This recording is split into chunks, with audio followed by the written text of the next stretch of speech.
Just recently, Kyle Suggs and I spent a good bit of time talking about the Pennsylvania Senate Republican primary, for good reason. Now, as we do this, as I go to video this right now, that race has not been decided yet. It will be shortly, but it hasn't been decided, and it carries some serious consequences with it. We're going to talk about that in just a second, but as we do, I want you to remember something that's important, an important context. They hate you. We'll talk about that.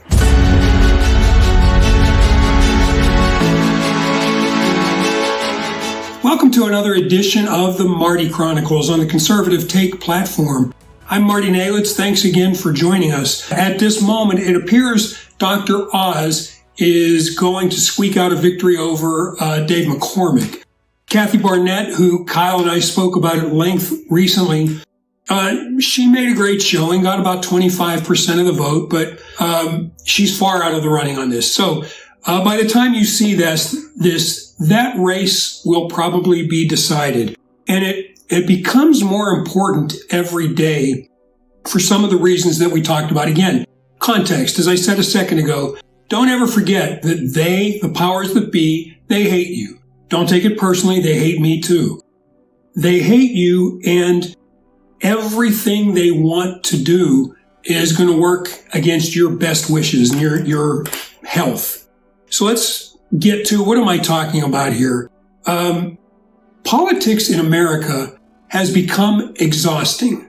It really has. Every minute of every day is consumed with some political issue or some political fight. It didn't used to be that way. When Nixon beat McGovern, there was never a chance McGovern was going to win, but it wouldn't have concerned a lot of people. Let me make another example. When Jimmy Carter beat Ford, people didn't think things were over. There was some bad things about to happen, but you always had this feeling that even Jimmy Carter, all the Democrats and the Republicans, you had this feeling that they had your best wishes at heart, that they were Americans first, and they might have different ideas on how to make things work, but you always felt that, when push comes to shove, they're Americans.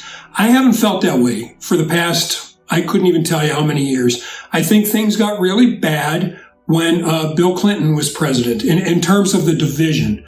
And today it's horrific. As I said, every issue, every day, it's exhausting. Down from local school board elections up to the presidential election, everything. It's a battle. And today, speaking for myself, I don't have this feeling that we're all Americans. I do believe the other side, they hate me. That's why I started off that way. So with that in mind, I'm going to get to some of the consequences of the elections. We've had some court rulings recently. We haven't heard the Roe versus Wade decision yet. And I got to say one more time, don't freak out. It doesn't criminalize abortion. Now, I say that unfortunately because you know how I feel about it. It will, if it goes the way they think it's going to, it'll return the decision to the states. And if you want to take abortion vacations, you'll be able to. That decision hasn't come out. But there has been one that went before the Supreme Court. It involved Senator Ted Cruz. Now, you may know this. When Ted Cruz was Solicitor General of Texas, he argued, I want to say, a dozen cases before the U.S. Supreme Court on behalf of Texas. This one, he argued on behalf of himself against the Federal Elections Commission. Kind of an mundane rule when he ran in 2018, Ted Cruz advanced his campaign, I think, $260,000. And he was arguing that he should be allowed to use campaign donations to pay that off. FEC disagreed. The Supreme Court came down on Ted Cruz's side by a vote of 6-3. Even John Roberts agreed with it. A lot of wailing and gnashing of teeth over that. California had passed a gun control law recently. You probably know this. Regarding not to get too far into it, regarding the sale of what are regarded as semi-automatic weapons to people under 21 years old. And California said, no, we won't do it. The Ninth Circuit Court of Appeals in California ruled that that's unconstitutional. You cannot deny that. Now, that's significant if you've been following politics forever, because until recently, the Ninth Circuit Court of Appeals was where the Constitution went to die. Hasn't happened in this case and in a few other cases. Let's look at one more. In the Fifth Circuit, another historically liberal appellate court, they ruled in an SEC case that the powers granted to the SEC legislatively, that the Congress allowed them to do some things. The SEC had hit somebody with a securities fraud case, and the Fifth Circuit Court of Appeals held that that was unconstitutional. It deprived that person of his Seventh Amendment rights. It's kind of flown beneath the radar, but it's a pretty big deal. One of the left-wing pundits lamented that it is the end of the administrative rule, which is hysterical, because the one thing you shouldn't have in America is administrative rule. That's not how it's supposed to be. So the point is that appellate court ruled that Congress cannot delegate authority that's given to the Congress by the Constitution. They can't delegate that to a non-elected entity like the SEC. Another big deal. I'm going to add one more, just to kind of pile this on. Per the Gateway Pundit, many of you may follow the Gateway Pundit. Gateway Pundit released a statement yesterday saying that they have found out that the federal government is going to once again extend the COVID-19 emergency past July. Now, depending on where you live, you may think that, we've moved on with life. Here in Western Pennsylvania, to be honest with you, we have. It's one of the good things. Maybe not true in all parts of America, but whether you know it or not, that rule that by the federal government, that was supposed to expire, and they are going to extend it. So what's this bringing me to? It's really bringing me to the point I want to get to. This is all about the consequence of elections and the danger of non-elections. The WHO, the World Health Organization, in my opinion, a bunch of no-goodniks. They are getting ready to vote very quickly, in a few days, on some amendments that were put forth by the Biden administration. It's important that you understand that, because what they're getting ready to vote for dramatically increases the authority of the general director of the WHO, Dr. Tedros.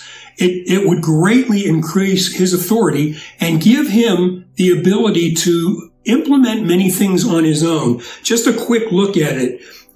If these amendments pass, these amendments suggested by the Biden administration, it will allow the WHO to monitor health risks and make a determination as to how serious they are. Under these rules, once a country is notified that, the WHO has decided there's a risk, get this, if this passes, once the country is notified that the WHO has determined that there is a health risk, that country is obliged to turn over, let me make sure I get this right, all health data on the citizens, including genetic testing data, within 48 hours. Turn that over to the WHO. And who determines what's a health risk? Well, the aforementioned Dr. Tedros, the general director of the WHO. He is the final authority on what is a crisis and what is not. So they're also including a WHO pandemic treaty, because they're counting on this happening again. And that would give full control of a society's response, including America's, to the World Health Organization. So let's come back to, again, where am I going with all this? These elections have consequences. Those earlier court rulings I mentioned, Supreme Court, Fifth Circuit, Ninth Circuit, I've said this before and I'll say it again. You can despise Lindsey Graham and Mitch McConnell all you want, with good reason. But the only reason those courts are the way they are today is because of the work of Graham and McConnell. One of the things that could not be changed under Donald Trump was many federal courts were remade. And you see, I've just given you 3 examples of them right there that, in my opinion, benefit the American people and not, let's say, the state. So again, I don't know what's going to happen in Pennsylvania. I'm guessing Dr. Oz wins. As a conservative, I haven't decided to vote for him, to be honest with you. I just haven't. I mean, he's going to have to sell me. But for those of you on the fence, I say this again, and you've heard me say it before. If you want to have a majority in the Senate, they're not all going to be Rand Paul or Ted Cruz or whoever you prefer. You are going to have some Romneys, Collins, Murkowskis, and others. But the reality is, if you have that majority, you can hide those things. If you have a Dr. Oz, let's just use him. He seems to be very much against the private ownership of guns. If you have the majority, the Senate leaders can set it up so that he never has to vote on anything. His vote never matters. And it has to do with the way they set up, various committees and things like that, and the way they call bills. So I'm not saying that as a reason to vote for Dr. Oz, not vote for him, or whoever wins. As I said, I'm up in the air on it yet. I don't know. But here's the reality, and I hate it. I hate everything about it. We are in this time in America where you have to view things differently, because we are no longer at a point where we can say, well, I think he or she means well. We'll see what happens in 2 years. I'm sorry, I don't agree with that anymore. If we get involved with this deal with the WHO, first of all, it wouldn't pass constitutional muster. There's no way. Only the Senate can obligate us to stuff like that. But maybe the Senate would. I don't know. Now, the court has held in the past that the Senate can't authorize a treaty that gives away their constitutional authority. But it's a fight we don't want to have. So that's the importance of these things coming up. I'm going to add one last thing on the World Health Organization. I don't know if you knew this or not, but the second largest donor to the WHO is the Bill Gates Foundation. This guy is everywhere, right? I mean, he dropped out of college, made a computer, made software, and, made his fortune. And now all of a sudden he owns farmland. I mean, he's everywhere. For some reason, he's involved in setting our policy when it comes to pandemics. I don't know. Make of that what you will. But I'm going to leave you with this. These upcoming elections, maybe they force people like me to do things they don't want to do. As I said, I haven't decided yet. But in my opinion, we don't have 2 more years to wait. We don't. Maybe we can turn things around this November. That remains to be seen. Whatever, keep it tuned right here on the Conservative Take platform. Thanks for joining us.